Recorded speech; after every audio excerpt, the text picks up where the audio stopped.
Good afternoon, everyone. My name is Ke, and I am a PhD candidate from Chongqing University. Today, I'm so honored to be with you to communicate the academic questions and ideas. Now, I will show my presentation from 4 parts: background, a framework of heat mitigation and adaptation, case study, conclusion, and suggestions. First, let's look at the background of our study. As we all know, human-induced warming reached 1 degree above pre-industrial around 2017. And if the pace of warming continues, it would reach 1.5 degree around 2040. And the cities are warmer than surrounding areas along with urban construction. Meanwhile, urban heat is one of the most lesser climate disasters. The hazards of urban heat include temperature increase, thermal discomfort, more energy, and water consumption. Moreover, urban heat poses a major threat to human health and work productivity. In the campus, the outdoor space is not only the space of activity, but also the community activity space. So, providing a health and comfortable summer environment to reduce the hazards of to reduce the hazards of heat is necessary. Appropriate heat mitigation and adaptation is essential to summer environment. And so we based on stay cool, stay hydrated, and stay informed to establish a framework of heat mitigation and adaptation expect it could provide new ideas for designers to create a health and comfortable campus. According to different spaces in the campus, the framework suggests planners and designers should consider heat mitigation strategies and identify the summer comfort of locations with various strategies. For example, monitoring the indoor and outdoor thermal environment, providing a cooling infrastructure map, simulating the whole campus environment. Then, combining with human heat adaptation, the framework informs early warms the thermal comfort or safety of activities at different times, creating more opportunities for the heat adaptation. It can be informing people when they can go out, where they should go to cool themselves, and what they can do for heat safety. Then, how to make this framework more viable? Our team developed a smart heat adaptation decision making system. This system includes connection, prediction, post processing, storage, retrieving, and analysis. So first, we can obtain the precinct data or weather data to predict surface temperature, air temperature, or other parameters by GIS, ambient, or Rhino. Then the mean radiant temperature (PT) or UTCI can store in this system. And finally, the system can automatically screen out the heat mitigation and adaptation strategies based on the evaluation indicators. Now, I will show you an example to demonstrate the feasibility of the framework in Chongqing University. First, we selected a typical cooling spaces in the university and measured summer environment at these cooling spaces.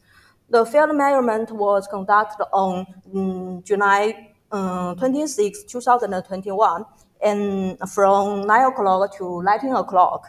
The shading facility includes tree, pavilion, and sunshade that are common in the campus. And the material of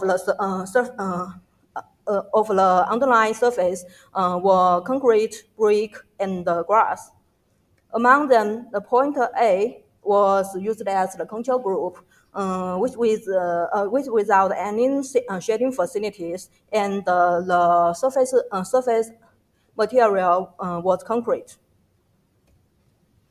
Now, this figure shows the method and the procedure for choosing optimal workable paths.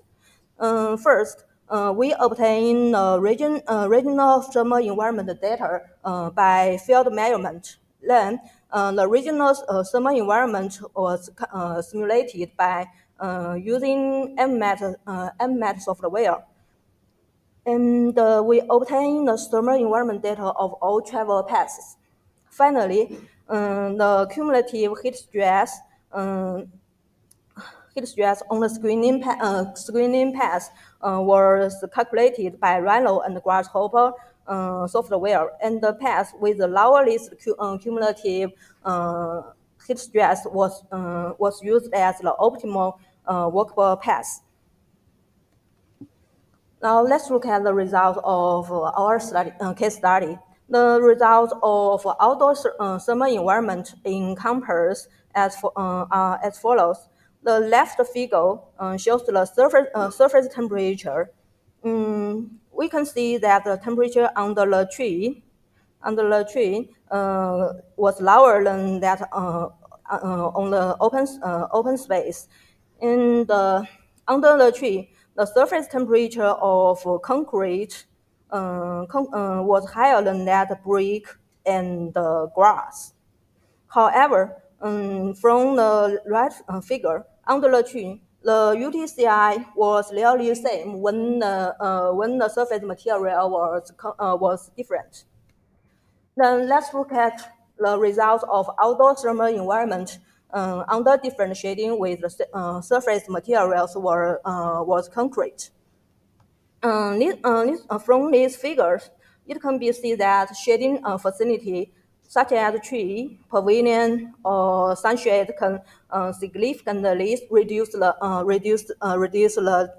air temperature and improve the outdoor thermal comfort. However, the UTCI under all shadings exceeds the 32 degree, the moderate heat stress upper limit in UTCI assessment scale, and the outdoor thermal comfort is really poor. Therefore, according to these results, we suggest the teachers and the students should try to choose the sunshade and the pavilion when they travel, or they can choose to be under the tree appropriately. For example, from 10 o'clock to 13 o'clock, it is essential to choose sunshade and pavilions. But during 13 o'clock to 18 o'clock, it is only better to choose pavilions. Nevertheless, this case was only based on measurements made for typical shaded spaces on campus, and tell us the right time and the place had a positive effect on adaptive behaviors when commuting or staying.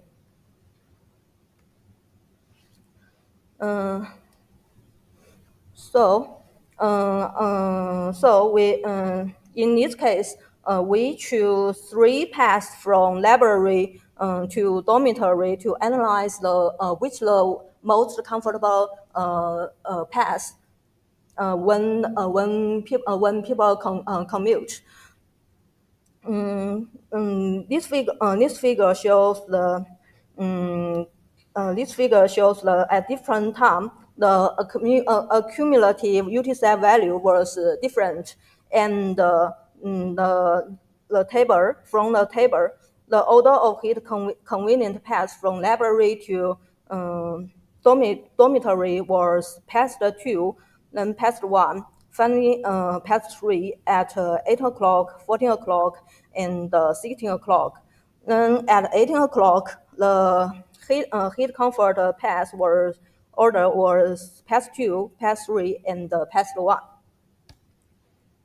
So in the future, the heat mitigation strategy for campers, there should be more data to assist the people in making decisions on heat adaptation. First, a cooling infrastructure map should be designed on campus. For example, the map should tell people the specific location, like water body, lake, trees, and the other cooling infrastructure, and tell the time to reach each location. And second, campus managers should monitor the real-time data, indoor thermal comfort on campus and update the environment conditions dynamically.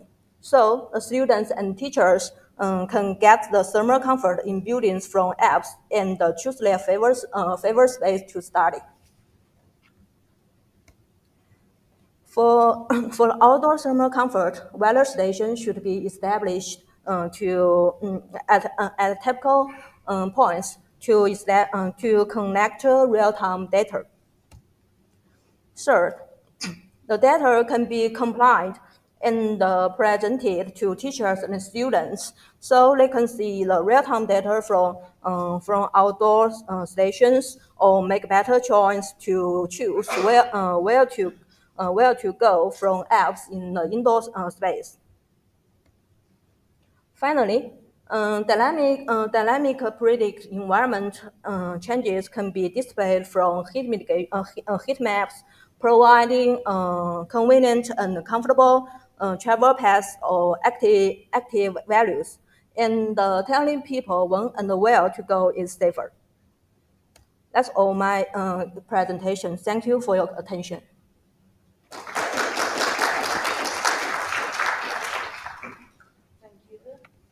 For nice presentation. Yes, we have questions. Yes?